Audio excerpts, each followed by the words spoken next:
Hey everyone, Assalamu alaikum. This is Ridoy and welcome there. কেমন আছেন আপনারা? তো আজকে বেরিয়ে পড়লাম নরসিংদীর উদ্দেশ্যে। আচ্ছা।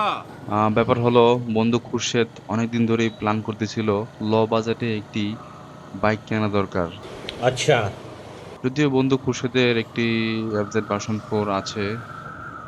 বাট ওইটা ওর ভাই মাঝেমধ্যে ইউজ করে তো দেখা গেছে যে প্রায় সময় আমরা ঘুরতে বের হলে টাইমিং মিলে না বা বাইক যখন আমরা ঘুরতে যাবো বাইকটা আসলে ব্যস্ত থাকে। তো সেই চিন্তা থেকে বন্ধু প্ল্যান করলো আরেকটি বাইক কেনা দরকার।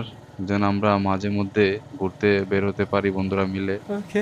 ২-৩ টা বাইক একসাথে অবশ্য ঘুরতে গেলে ভাল লাগে। তো সেই চিন্তা থেকে আমরা প্ল্যান করলাম যে বন্ধু খুরশিদের সাথে যাবো বাইক কিনতে নরসিংদী। তো আমরা ২ টি বাইক রওনা করলাম নরসিংদীর উদ্দেশ্যে।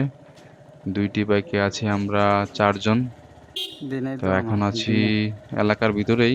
দিমু শর্টকাট রাস্তা দিয়ে আমরা এখন উঠবো গিয়ে ঢাকা টু নরসিংদী হয়ে যে রাস্তাটি ব্রাহ্মণবাড়িয়ায় চলে গিয়েছে, সেই রাস্তাটিতে গিয়ে আমরা উঠবো। ওই রাস্তা দিয়ে আমরা নরসিংদী যাবো। তো যেতে, যেতে আপনাদের সাথে কিছু গল্প আড্ডা হবে এবং কিছু আপডেট শেয়ার করা হবে। আচ্ছা। তো বন্ধুরা প্রফেশনাল লাইফে একটু চেঞ্জ আসার কারণে বা ব্যক্তিগত কারণে আমি আসলে ঢাকায় পার্মানেন্টলি মুভ করেছি। আর আমি আছি ঢাকার গাজীপুরে। তো আমার কিন্তু এখন থেকে যেই মোটোব্লগগুলো আপলোড দেওয়া হবে সেখানে কিন্তু আপনারা গাজীপুরের বিভিন্ন প্লেস দেখতে পারবেন ওকে। এবং আশা করি আপনাদের ভাল লাগবে। আর গাজীপুরে কিন্তু অনেক সুন্দর, সুন্দর জায়গা আছে এক্সপ্লোর করার মতো। সেগুলাতে আমি প্রায় সময় ভিজিট করব এবং আপনাদের সাথে নতুন, নতুন ব্লগ শেয়ার করব। আর গাজীপুরের যে এলাকায় আমি থাকি, সে এলাকার সাথে কিন্তু আমি কানেক্টেড অনেক আগে থেকেই। এই এলাকাতে আমার বড় মামা থাকে এবং আমার খুব ক্লোজ কাজিন আমানুল্লাহ। সে হচ্ছে আমার বড় মামার ছেলে। তো আগে যেমন আপনারা আমার মোটোব্লগে রায়হান আঙ্কেলকে দেখতেন মেক্সিমাম টাইম, এখন কিন্তু আমানুল্লাহকেই দেখা যাবে বেশিরভাগ সময়ে। সামারিয়া। আর এই এলাকাতে আমি আসি ২০১২ সালে ১ম। আচ্ছা। আমার যখন এসএসসি এক্সাম শেষ হয় তখন কিন্তু আমি এই এলাকায় আসি। আমার কাজিনের কাছে, বড় ভাইয়ের কাছে কম্পিউটার শেখার জন্য। তো বেসিক্যালি এরপরে আর ব্যাক করা হয় নাই। এখানেই ইন্টারমিডিয়েটে ভর্তি হয়ে দেন এখান থেকে ইন্টারমিডিয়েট কমপ্লিট করে দেন আমি সিলেটে জব নেই। সিলেটে জব নিয়ে প্রায় ৬ বছর জব করি। তারপর ২০২০ সালের নভেম্বর বা ডিসেম্বরের দিকে আমি জব ছেড়ে দিয়ে সিলেটেই একটি আইটি সেন্টার থেকে ডিজাইনের উপর ট্রেনিং করি। এবং ২০২১ এ আমি ডিজাইন নিয়ে অনলাইন মার্কেটপ্লেসে কাজ শুরু করি। তো তারপর থেকেই বেসিক্যালি আমার অনলাইনে এই ডিজাইন নিয়েই কাজ করা হচ্ছে। এখন পর্যন্ত সেটিই করছি।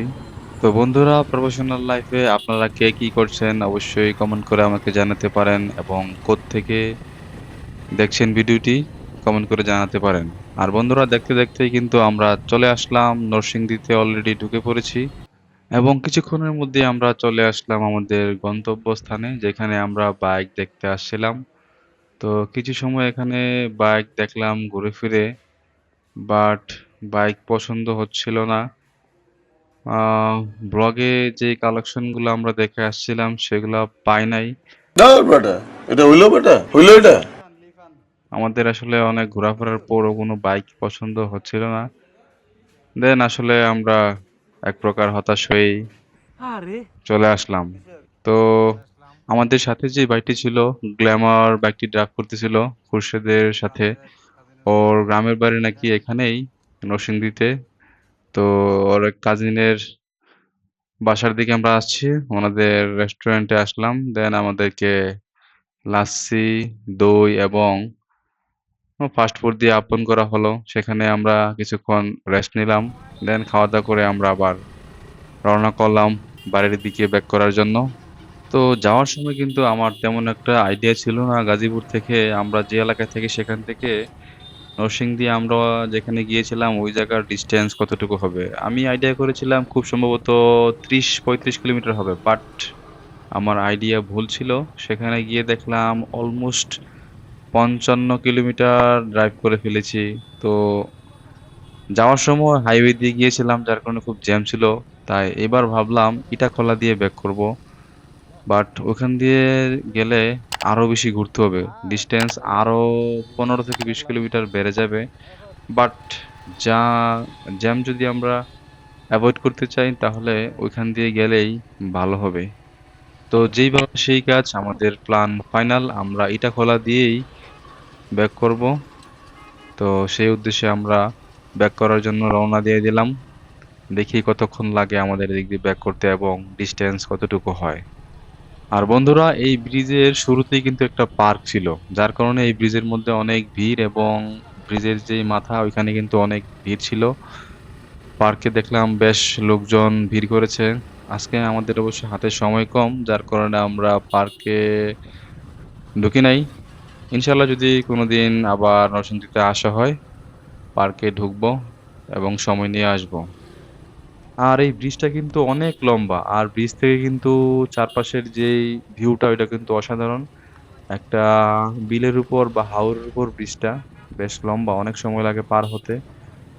আর খুব সম্ভবত অনেক দূর দূরান্ত থেকে মানুষ এখানে ব্রিজের উপর ঘুরতে আসে, যার কারণে ব্রিজের উপর একটা ভিড় দেখা যাচ্ছে। তো অনেক সময় ড্রাইভ করার পর আমরা ইটাখলার কাছাকাছি চলে আসছি। খুব সম্ভবত আমরা কিছুক্ষণের মধ্যে ইটাখলা দিয়ে গাজীপুরের যেই শর্টকাট রাস্তাটি সেটা দিয়ে ঢুকতে পারবো। আর আস্তে আস্তে কিন্তু দিনের আলো ফুরিয়ে যাচ্ছে। খুব সম্ভবত কিছুক্ষণের মধ্যেই মাগরিবের আজান হয়ে যাবে। তো ফাইনালি আমরা ঢুকে পড়লাম ইটাখলা দিয়ে গাজীপুরের সেই শর্টকাট রাস্তাটিতে। আর রাস্তা ফাঁকা দেখে বন্ধু খুরশেদ খুবই খুশি এবং সে এক্সাইটেড, খুব দ্রুত আমরা ব্যাক করতে পারবো। আর বন্ধুরা, আজকের ব্লগটি কিন্তু এখানেই শেষ করছি। দেখা হচ্ছে পরবর্তী ভিডিওতে। ততক্ষণ পর্যন্ত সবাই ভালো থাকবেন, সুস্থ থাকবেন। আল্লাহ হাফেজ।